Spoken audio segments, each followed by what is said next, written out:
You only got 2 hours. What was you doing, man?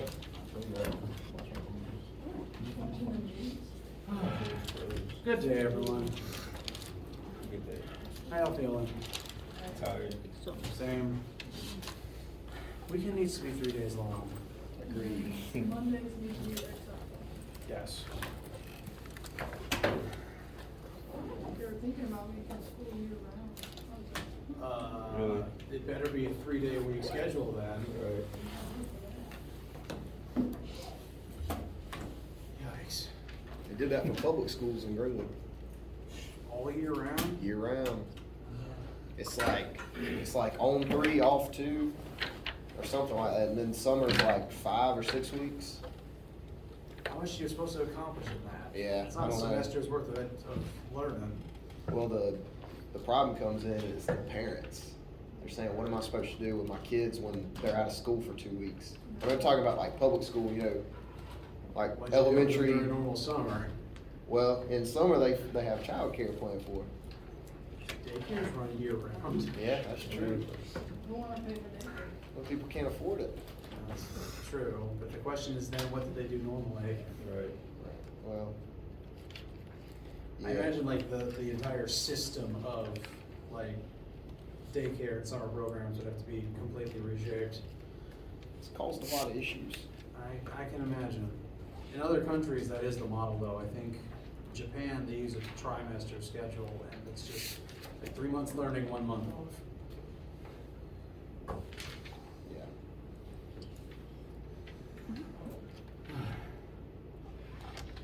Anyone have any questions or need anything? Can we do number 4 on homework 1? Homework 1, sure.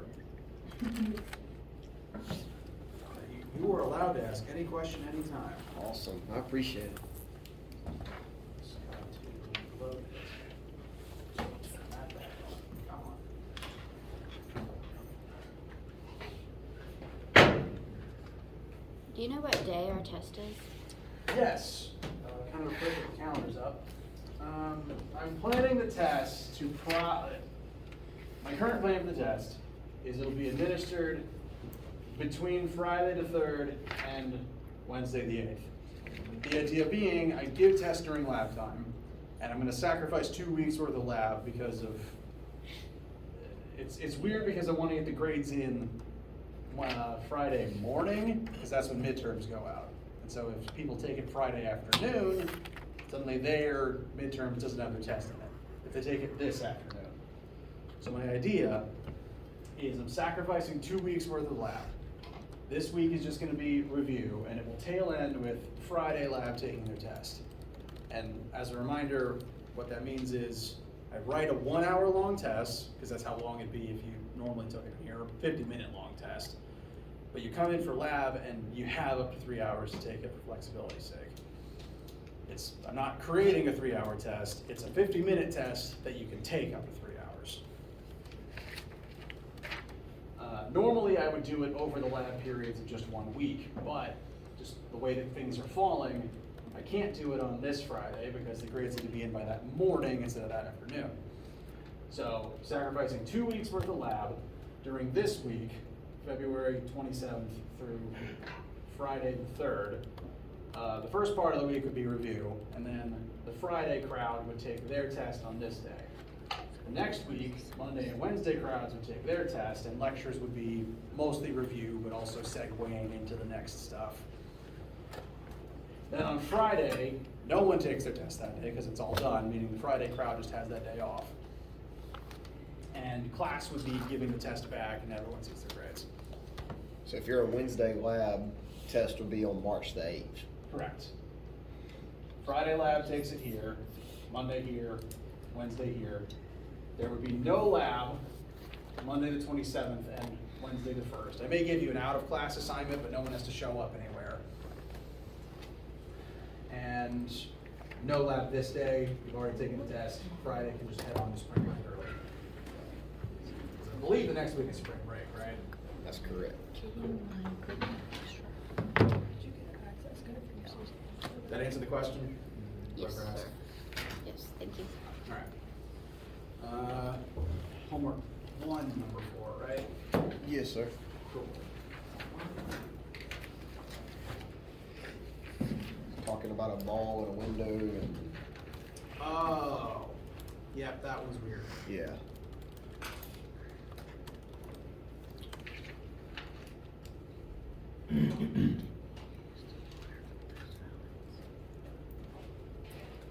Alright, now, keeping in mind, numbers are randomized. Right. So the ones you see on screen won't match yours. Mhm.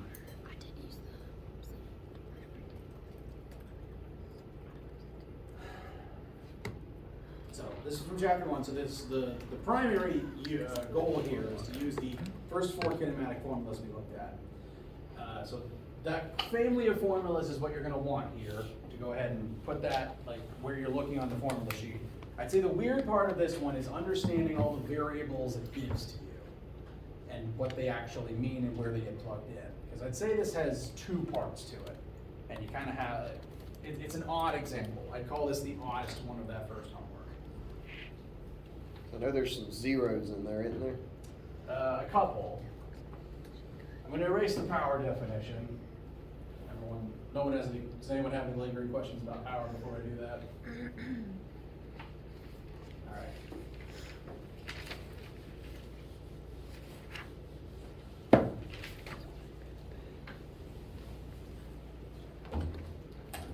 So the information that you're given, I'm going to draw a quick picture. Here we have some apartment complex. A ball is initially dropped from up here. You don't know how high it is. All you really know is the height of Tom's window. For me, that's 1.10 meters. You don't know how high above the top of the window. You do not know the height the ball was dropped from. You know that the distance from the top of the window to the top of the building is some unknown h. All you know for sure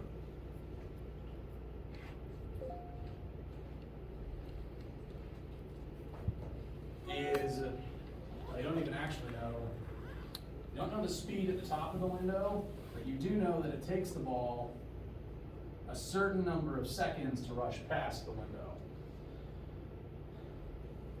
Now, once it gets to this point, I will say that the acceleration of gravity is going to be constant the entire time, because it's falling through the air, it is a projectile.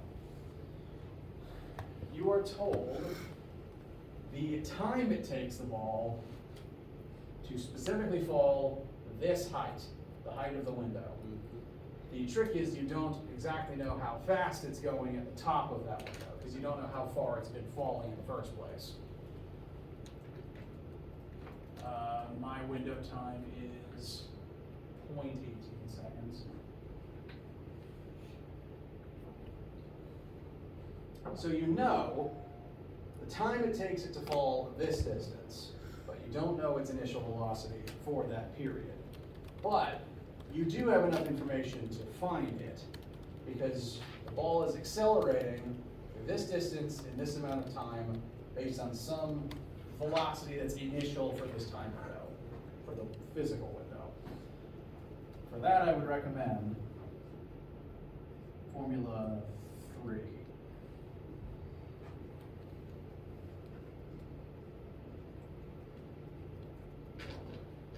Ball's accelerating, ball's past this distance in some amount of time. You can solve for the velocity that it is at the top of the window. So if I plug in my numbers here,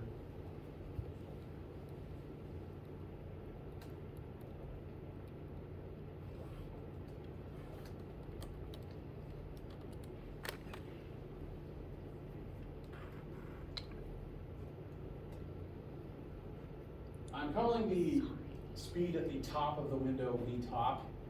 Maybe not the best moniker, but just the speed at the top of this window.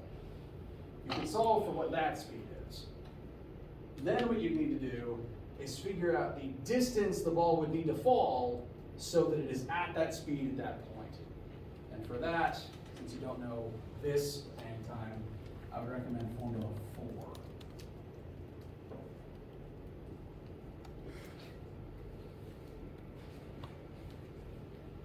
instead of delta y, I'm going to call it h, because that's what the problem is asking about in terms of.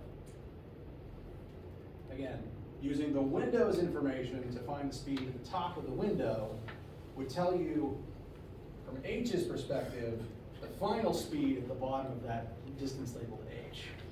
And the initial speed, if it's dropped from rest, would be 0 up here. So for this second part, you're finding the distance it takes for the ball to accelerate from 0 to whatever the top speed is at the top of the window. Whatever the initial speed is at the top of the window. So whatever v top is, goes there. This one's like, I do believe this is the puzzliest one of this first assignment, of the first chapter's homework. So it's not actually the first assignment.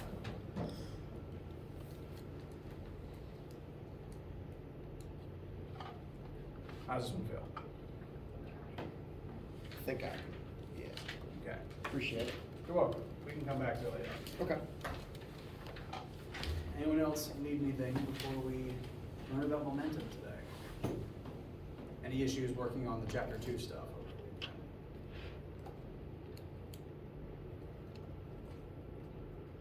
Okay. I would consider at this point chapter 2 to be done. On a technicality, there is a momentum question in both the homework and the quiz. So if you've got everything wrapped up except those, it's fine. We're covering momentum this week.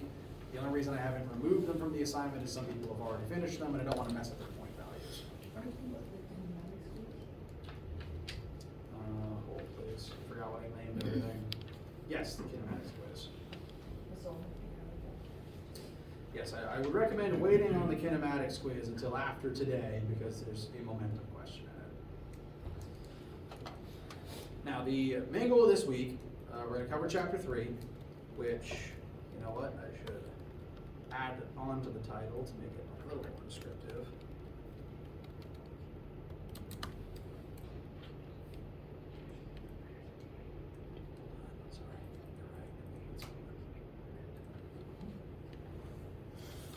Momentum, bless you. Momentum collisions of gravity. Gravity's going to happen probably on Friday. For right now, we're going to focus on the definition of momentum and what we can use it for to help us understand motion. Now, as we learn new concepts, I'll usually address how common English uses the word versus how physicists use the word. So when you hear the word momentum, just common English and how you've heard it used before, where does your mind go? What do you think of when you hear the word momentum? Movement. Movement, all right, very good. Things have to be moving in order for them to have momentum. That is true. But what sorts of phrases do you hear the word momentum used?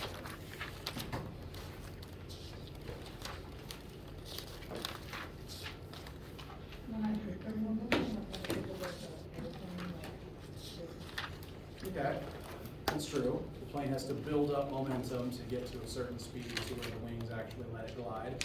That's true, very good. Where my brain would go if I wasn't trying to think just as a physicist would be like the phrase, we gotta build up momentum or something like that. Like sports commentators mentioning that the team's really built up momentum over the season or something. The idea being that once you get moving and you keep moving, you've built up momentum and you're harder to stop. Like large objects moving very fast are very difficult to stop, and so you have to put like a whole brick wall in front of them to actually make them come to a stop. That's how I think of the word. Does that seem consistent with how you've heard it before? All right. Honestly, that's surprisingly a pretty apt comparison to the physics definition. Momentum, we'll get to the formula in a second. Momentum is can be thought of as a measurement of how hard an object is to stop while it's in motion at a specific speed.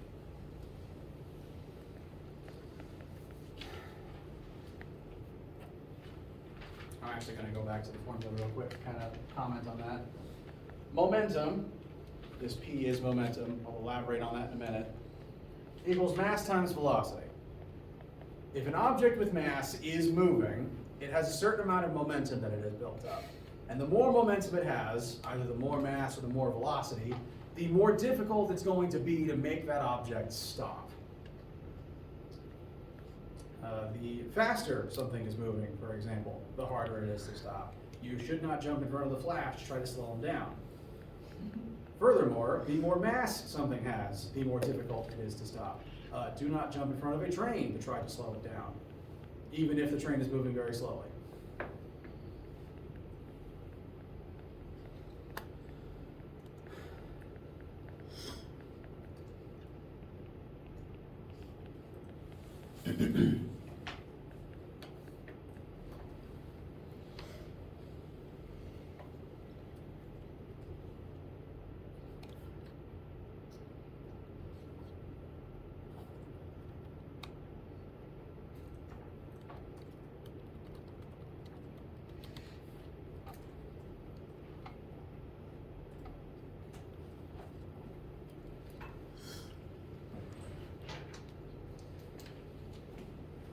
Apologies for just a sec. I'm making sure to write more things down so that you can actually copy them down instead of having to use your ears.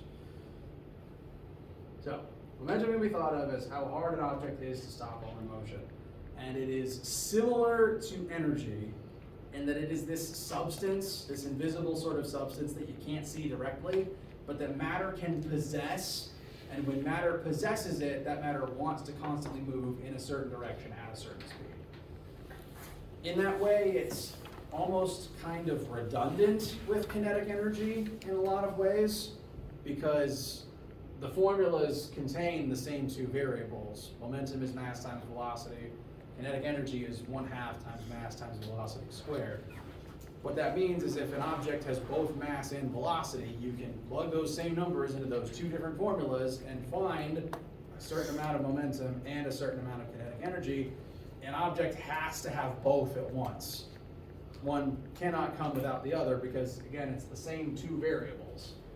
As long as one of them isn't zero, the object must have both. Which, again, might make it seem like one or the other could be redundant because you use the same numbers, they both refer to motion. An object with more momentum and more kinetic energy are both moving faster.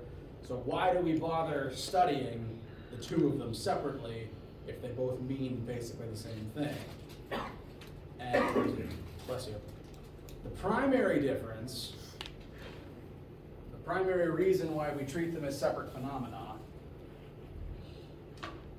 is that momentum is a vector, whereas kinetic energy is not. Energy doesn't care what direction you're moving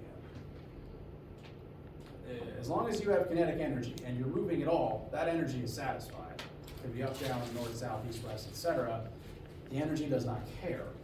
That's one reason why heat and electricity are so uncontrollable most of the time, because it's just energy. It's going to go wherever it pleases, wherever it can go. It doesn't care, technically, about direction. It's just directionless energy. Momentum is an aspect of motion that does care about direction. It is a vector, because in the kinetic energy formula, that velocity term is squared, meaning the vector direction gets multiplied in on itself and vanishes. Most of the times in this class, when you multiply a vector by a vector, they just cancel out in terms of direction.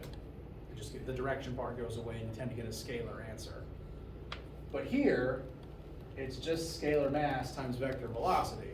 There's no canceling of the direction inherent to the velocity, which means that momentum keeps the vector direction of the velocity, whereas kinetic energy doesn't.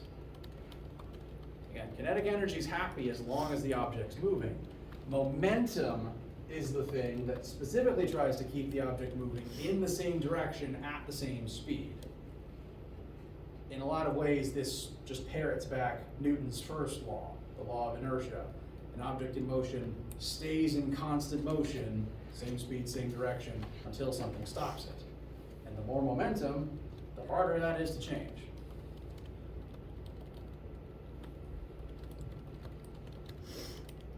So this is the aspect that cares about the direction of travel eventually. And as the week goes on, we're going to compare it back to kinetic energy. There's at least one other difference between them. But we'll get into that later, and I don't want to muddy with that part yet. Right now, momentum is similar but separate to kinetic energy. It is the version that cares about vector direction.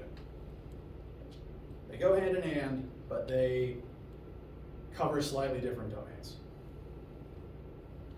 They have different specialties. How do you feel so far? All right. Now, one thing I like about momentum is the formula is pretty straightforward. It's just mass times velocity. The unit for momentum is similarly just mass times velocity. We never bothered to invent a whole brand new unit for it. We just took the two units in the formula and multiplied them together. It's just kilograms times meters per second, which can be tricky to memorize, but it's literally just the units in the formula. I don't think we gave it a unit because it turns out Newton did a lot of Europe and Western science's foundational work on momentum. We blame him for a lot of things. And we already put his name on the force unit, and rather than find a different scientist, we just decided we were not going to reuse that name, we're just going to leave this one empty. Not entirely sure why, but that's how most scientists use it. I similarly don't quite know why that's the symbol for momentum. This is technically not even an English letter P. This is the Greek letter rho. There is a slight handwriting difference.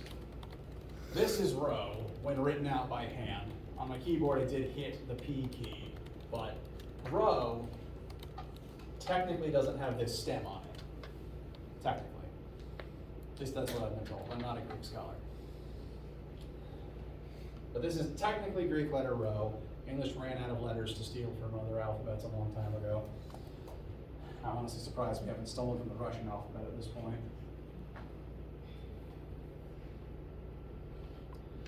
And I'm telling you it's rho because sometimes I may just say that out loud out of habit. Like the formula is momentum equals mass times velocity, but sometimes I'll say rho equals mv just out of habit. So I want to make sure I've said that before. It's the Greek letter rho, spelled like this, if that helps. It's like a rhododendron. And I historically don't have the real reason why we use rho, other than, again, we ran out of Latin letters. There's a joke that it's because the name is supposed to be Rho-mentum, and that's how I remember it at least. So feel free to call it that if it helps. Rho-mentum equals mass times velocity. But on your formula sheet, it'll look like the P or the lowercase rho, and I will occasionally say rho out loud for that reason. Other than that, the formula is pretty simple. It's just the two things multiplied into each other. Questions for right now? All right. Well, let's get a sample calculation, or possibly 5, in your notebooks. Kind of like with the comparisons of energy we've done, here we have 5 different scenarios that each have a different amount of momentum in them, various objects or organisms that may or may not be moving. And I'd like you guys to tell me which of these cases has the most momentum in it.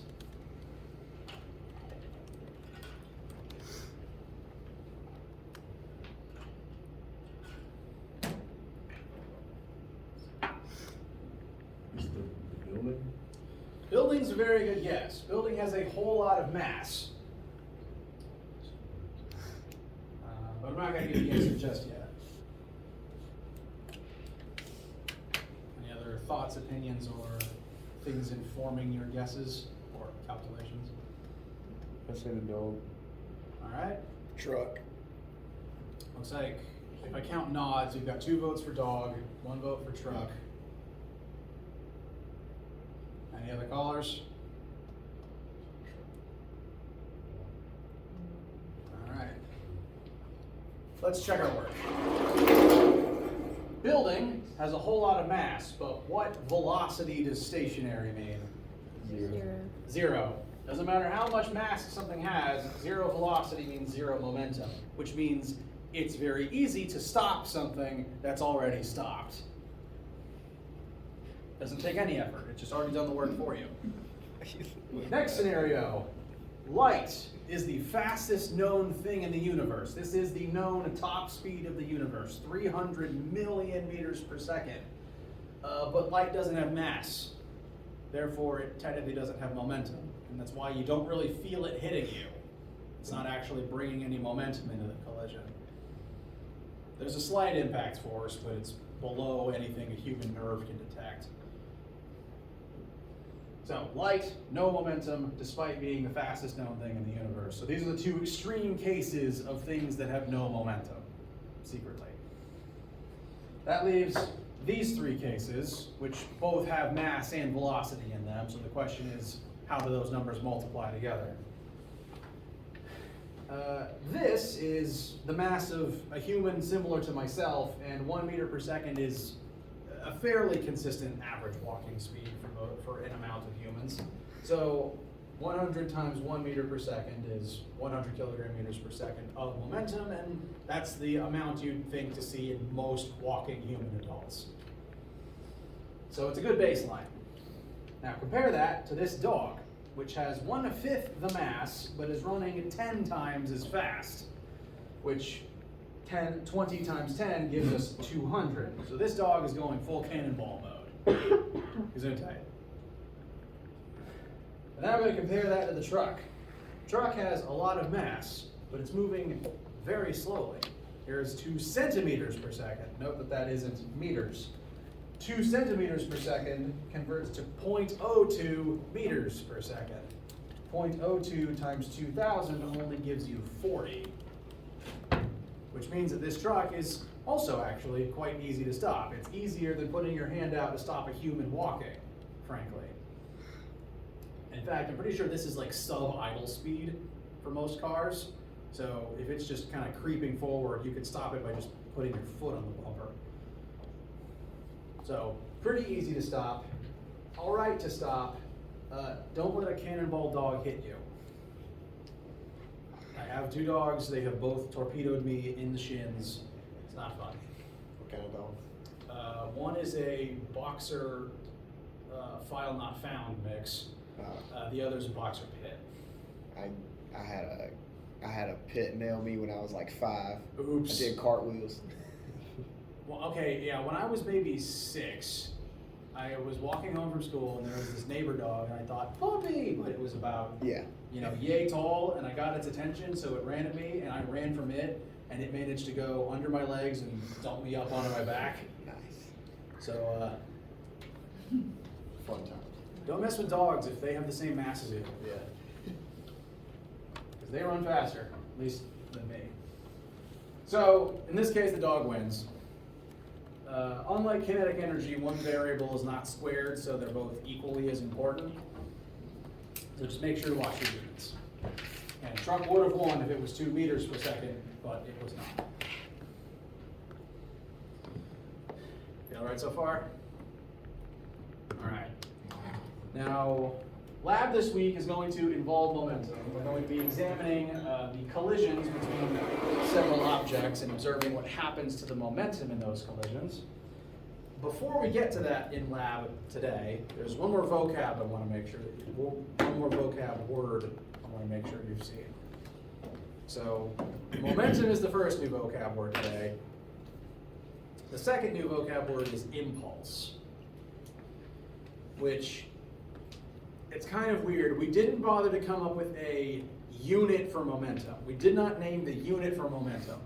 But someone decided to take the concept of change in momentum, which, if this is the formula for normal momentum, the easiest way to describe the change in momentum is mass times change in velocity. Objects change speeds all the time, meaning that their momentum will change when that happens. And this is, again, what I'd say is the most straightforward way of describing that. Change in momentum is mass times change in velocity. Normally, an object's mass is pretty consistent. The only way to change mass is to either add more or tear a chunk off.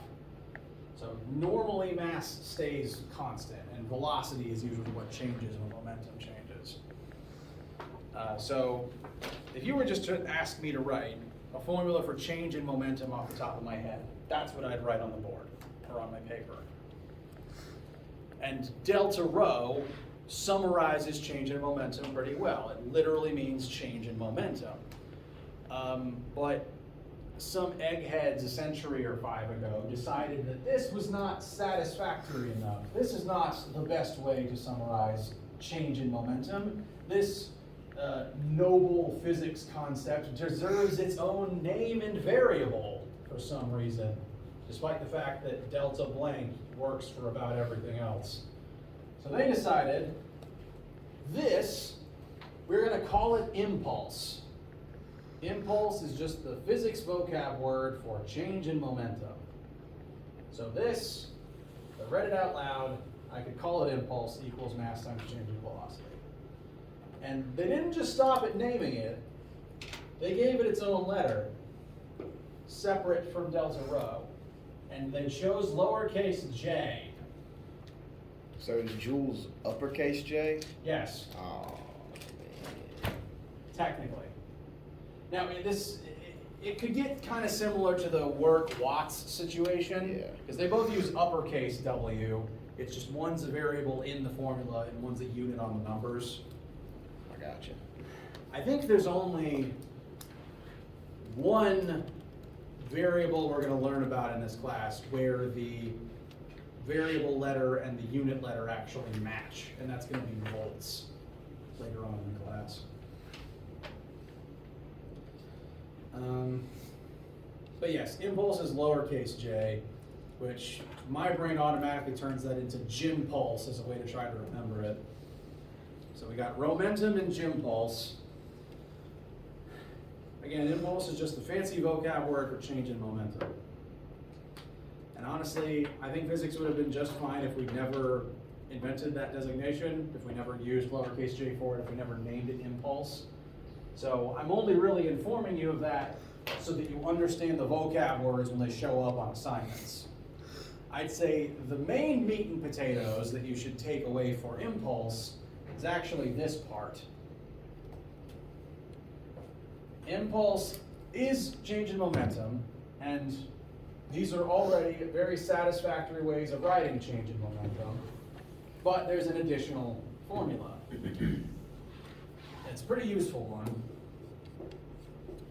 Force times time. What this tells us is that force is what causes impulse. Force is what causes change in momentum. When you apply a force to a mass for a certain amount of time, that object's velocity is going to change. And we've already talked about this because of Newton's second law. Force equals mass times acceleration. Force causes acceleration. Acceleration is a change in velocity. Therefore, if momentum is created when if impulse is created when velocity changes, as a change in velocity would include a change in momentum, then force causes impulse. Does that make sense? Does it not make sense to anyone? Let me ask like that. Sorry. The trick is, one of the key things to remember though, is that all forces are applied for a certain amount of time. Every time you've ever pushed on something, it's been for a certain number of seconds. Whether it's a big number or a small number, there's a definite finite start and end to when the force is applied. As soon as the force starts, there's an invisible timer going. That's true of all forces. It's just that the timer, like, force of gravity is a little weird because the timer on that one's infinite. But if you're like applying a force manually with your own hands, there's a definite start and stop to that one. And the example I'm going to use in a minute is baseball. Baseball flies towards you, you hit it with a bat, and that ball is only touching that bat for a certain fraction of a second. And with a good enough camera, you can actually track the moment of impact, and then a couple femtoseconds later, the moment it stops. That time there is that very small finite number of seconds that collision lasted. And that's true of all collisions, which includes like car test crashes. Like when they put a crash test dummy in a car and auto drive it into a wall at high speed, that crash, the moment of first contact to stopped and turned into pancake, that force lasts a certain number of seconds. So the tremendous force of the crash for, whole thing happens in like 1 second, would change the momentum of the car from fast to zero. And this is all, again, related back to Newton's second law here. And in fact, I can show you how to turn this back into Newton's second law. And all it really takes is one division. I'm going to rewrite this part, just the m delta v equals force times time. And I'm going to divide both sides by time to send it from right to left.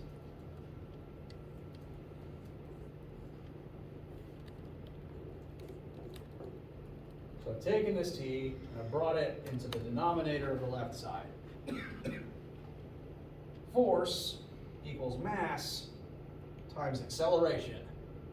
Delta v over t is acceleration.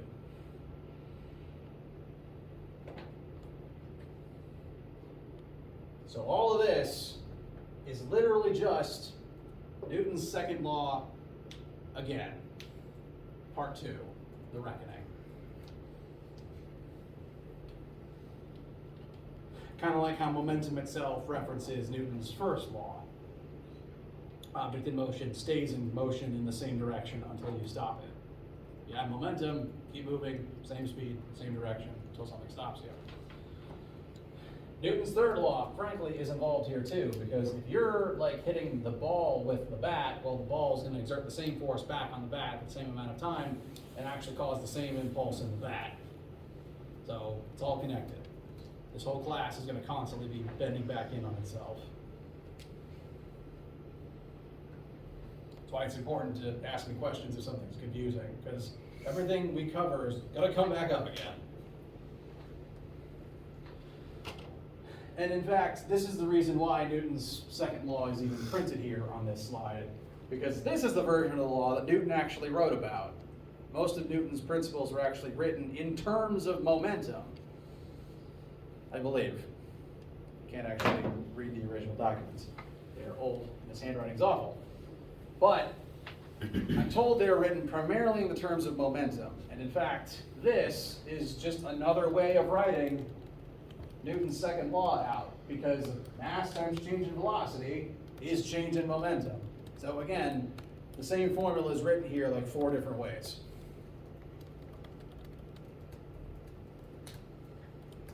So impulse is really just a fancy vocab word for things you've already thought of, I promise.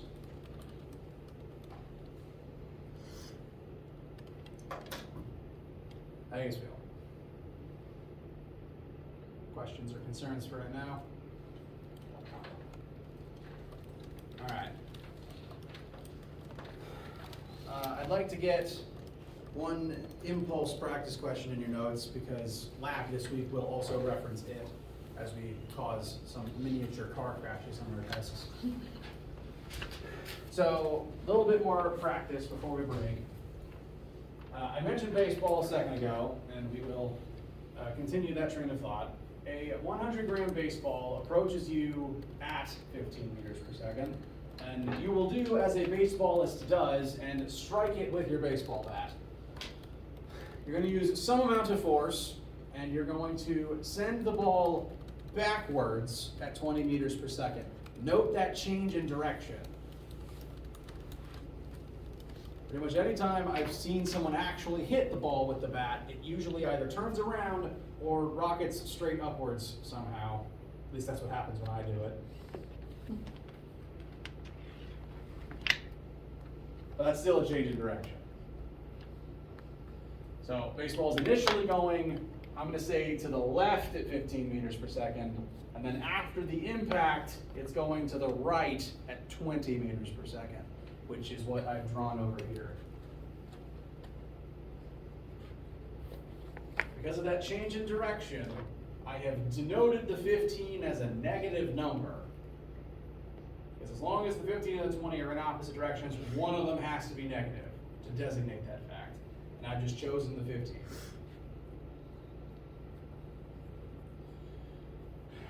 We're not told how much force is exerted on the ball, but we are told that the collision lasts for 0.3 seconds.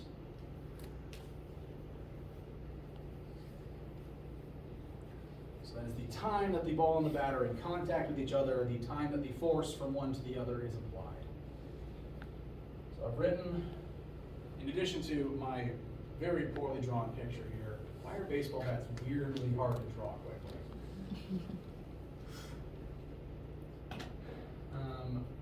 I have also noted all those variables over here again as well. Mass is 100 grams, time of impact is 0.3 seconds. Our initial velocity is 15 meters per second to the left. For that reason, I have named it negative. Final velocity is 20 meters per second to the right. For that reason, it is positive. That positive negative difference will be very crucial to actually getting the correct answer. So, all that said, first question, what is the impulse of the baseball?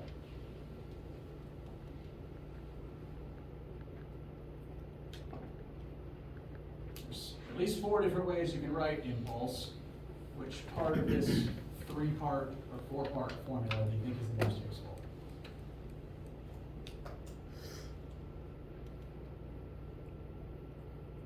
Find momentum first. Sorry? Can you find momentum first? We can find the initial and final momentum. We can absolutely do that. I'd say initial momentum will be mass times initial velocity. Final momentum is going to be mass times final velocity. So we can find the two and subtract them. This delta rho is just going to be the difference between final and initial. So initial, are we going to want to use 100 grams in our formulas? No. No. How many kilograms is that?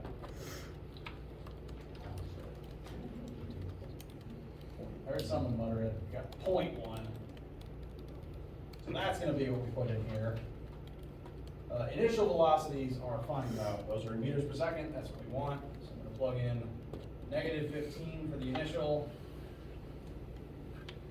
and positive 20 for the final. That's going to give us an initial momentum of negative 1.5 units. Again, are kilogram meters per second squared. Not squared. Kilogram meters per second. Not squared. Don't know why I said that. Momentum final would be 2. Positive 2. Important distinction. Kilogram meters per second. So those are the 2 separate momenta, initial and final. What then is the change in momentum going to be? 0.5. I'm not going to fault you for guessing that. However, delta anything is always final minus initial, which means we have to be very specific in plugging in 2 minus negative 1.5. Which is actually going to give us a difference of 3.5.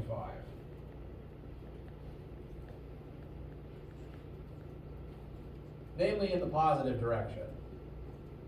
Furthermore, just as a extra detail, change in momentum, impulse, the unit has the unit's the same as normal momentum. Because we subtract the kilogram meters per second from kilogram meters. Why do I keep adding the, no, I actually said it right. I psyched myself out. We subtract the kilogram meters per second from kilogram meters per second, therefore the answer is still kilogram meters per second. And it is very importantly, positive 3.5. What this means is that it took a lot of force and a lot of impulse to get this thing to turn around in 0.3 seconds. If you just, and again, I'm not going to fault you for saying 0.5, because that is the difference between the 2 just positive numbers. Like that makes sense. Final minus initial. And it's why the direction is important to note. Yeah. Because if it was just 0.5, that would be the change from 1.5 to 2 if that was in the same direction. But turning around takes even more effort.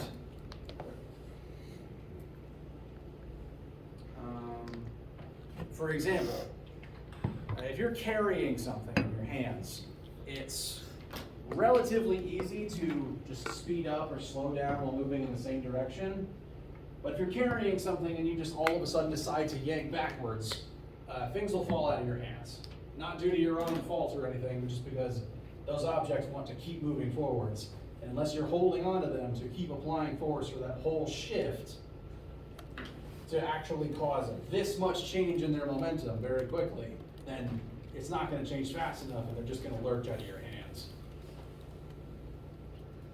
So, again, momentum is a vector, therefore direction is very important to note. So, the impulse here is going to be 3.5 kilogram meters per second. This is largely the reason why we use bats in baseball, because it'd be a lot harder to actually strike the ball with enough force to get it to turn around if you were using your bare hands. Like, baseballs move pretty quick, and they're actually pretty hard and not all that light compared to like a racquetball birdie or something. So if you just slap that with your hand, it would hurt, and you wouldn't generate all that much force. Whereas with the bat, we'll talk about this next week, you generate more torque because it's a longer tool than your own squishy meat arm, and therefore you get more force out of it, and you don't hurt yourself. Yes? So that's impulse and not momentum? Yes, this is change in momentum, which is, again, impulse. Now the last question is how much force is applied to the ball. We figured out the impulse, and this long 4-part definition tells us, well, however we found impulse, that's also equal to force times time. So we can take this information, this is the only blank space I have left. J equals force times time, 3.5 equals force times 0.3 seconds, and you get 12 newtons, something like that.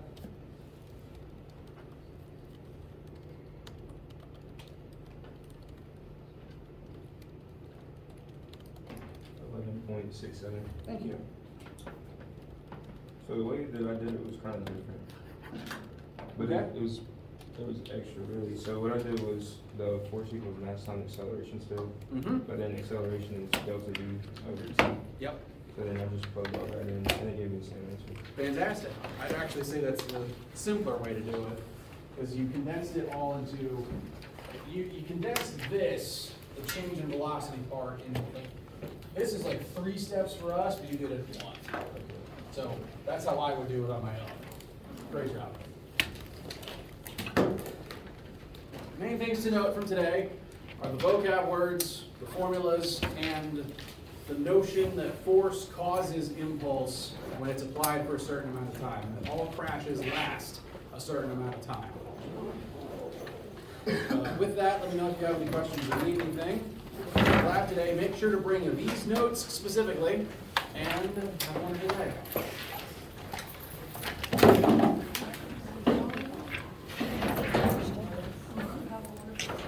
Thank you. Yes, you got a minute. I'm going to try.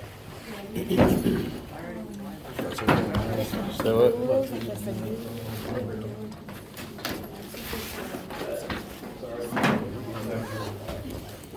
I have a Valentine's thing tonight too. I'm just making